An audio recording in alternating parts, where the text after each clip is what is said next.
मैं एपी विश्वकर्मा स्वागत करता हूं अपने YouTube मंच पर। दोस्तों, आज हम चर्चा करेंगे बिहार के पूर्व मुख्यमंत्री जीतन राम मांझी जी के बारे में कि कैसे उनका जो है पॉलिटिकली अंत करने के लिए और पॉलिटिकली जड़ से उखाड़ने के लिए कैसे नीतीश कुमार जी कदम उठा रहे हैं। दोस्तों, ऐसा है कि जीतन राम मांझी एक बिहार के बहुत ही वरिष्ठ नेता रहे हैं और पूर्व मुख्यमंत्री भी रह चुके हैं बिहार के।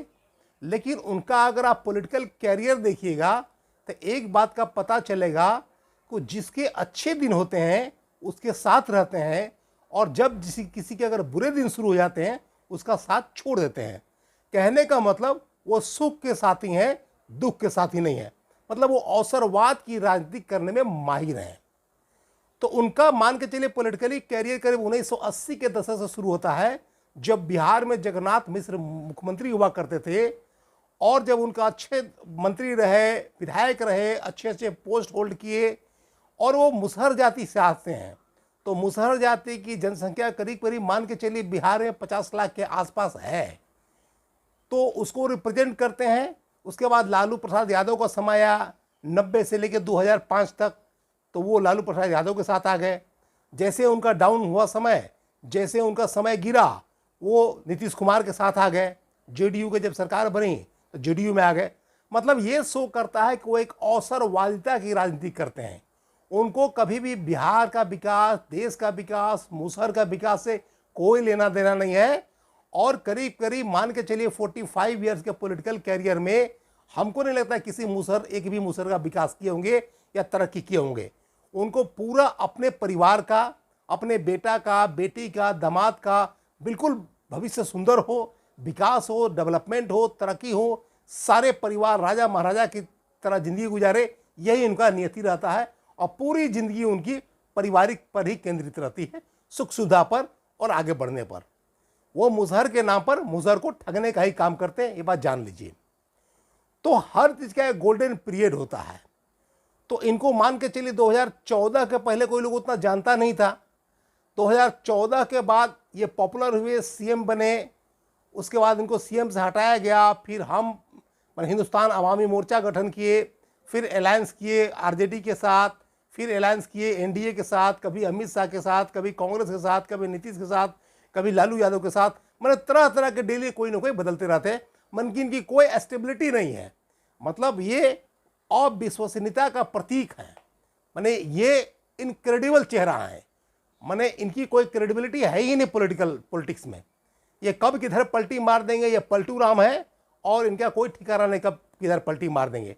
तो अब बात आता है कि 2014 में जहां पिक पर थे, लगता है कि 2024 तक इनका पॉलिटिकली जड़ से उखड़ जाएंगे, खत्म हो जाएंगे, और इनका बिल्कुल राजनीतिक जो है सफर खत्म हो जाएगा, पॉलिटिकली एंड हो जाएगा। क्योंकि जिस तरह से नीतीश कुमार इनको ट्रीटमेंट दे रहा है, जिस तरह से इनका इलाज कर रहे हैं, जिस तरह से इन पे कार्रवाई कर रहे हैं, और जिस तरह से इनकी बातों को समझ गए हैं। नीतीश कुमार का कहना था कि अगर आप महागठबंधन में हैं तो आप अपनी पार्टी का विलय कर दीजिए महागठबंधन में, क्या दिक्कत है। लेकिन इनको पता था, नीतीश कुमार बोलते जो दावा करते हैं कि चूंकि बीजेपी के एक एजेंट या भेदिया के रूप में काम कर रहे थे और सारी बातों को पास कर रहे थे बीजेपी की तरफ। मतलब ये कहीं ना कहीं इनको पलटी मारने का डर था। और 23 जून 2023 को विपक्ष के बहुत बड़ा सम्मेलन होने वाला है, बैठक होने वाला है। तो इसके बीच में क्या किया कि 3-4 दिन पहले इनके जो बेटे संतोष मांझी थे, वो अपना मंत्री पद से इस्तीफा दे करके और एनडीए की तरफ रुख कर गए। मतलब महागठबंधन छोड़ दिए। अब मान के जैसे ही महागठबंधन से अलग हुए तो इनका मान के चलिए कि पॉलिटिकली कैरियर खत्म होना तय है। इनको पॉलिटिकली जड़ से उखड़ना तय है। कि जिस तरह से निगाहें तिरछी किए हैं नीतीश कुमार, और नीतीश कुमार का इतिहास है, जिसको चाहे उसको मिट्टी में मिला दिए हैं पॉलिटिकली, वो कभी दोबारा खड़ा नहीं हो पाया। बहुत सारे एग्जाम्पल है, चाहे आप जॉर्ज फर्नांडिस लीजिए, शरद यादव लीजिए, उसके बाद आप देखिएगा तो चिराग पासवान लीजिए, देखिएगा तो आरसीपी सिंह लीजिए, या उपेंद्र कुशवाहा लीजिए, तमाम तरह के नेता हैं। लेकिन अभी तक उस तरह के टेढ़ी नजर जो है आपको जीतन राम मांझी पर नहीं दिए थे।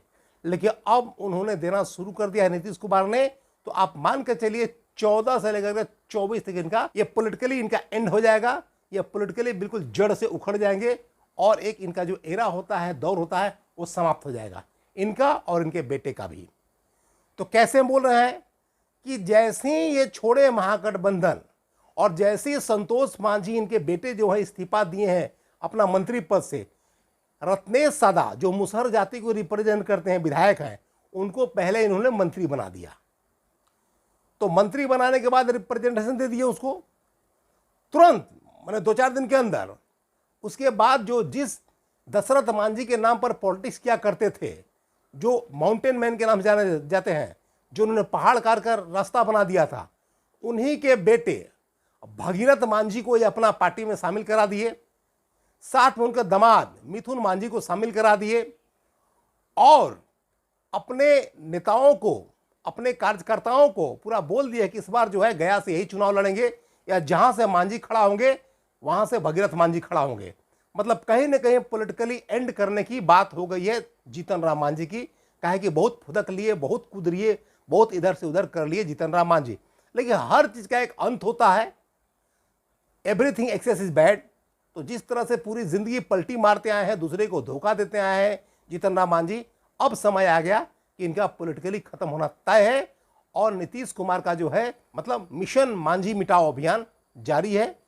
और मान के चलिए कि 24 तक इनका मिशन पूरा हो जाएगा और पूरी तरह से पॉलिटिकली एंड हो जाएगा, समाप्त हो जाएगा, जड़ से उखड़ जाएंगे आपको जीतन राम मांझी बिहार के पॉलिटिक्स से।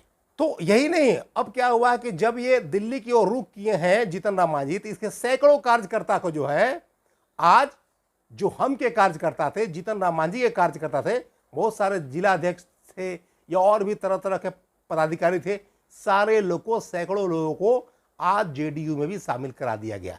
मतलब नीतीश कुमार की जो है नजरें टेढ़ी हो गई है और हर हाल में जीतन राम मांझी का पॉलिटिकली एंड होना तय है, जड़ से उखड़ना तय है, ये आप मान के चलिए।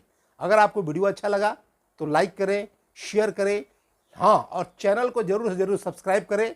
तो आज के वीडियो में इतना ही, मिलते हैं अगले वीडियो में, तब तक के लिए thanks for watching this video.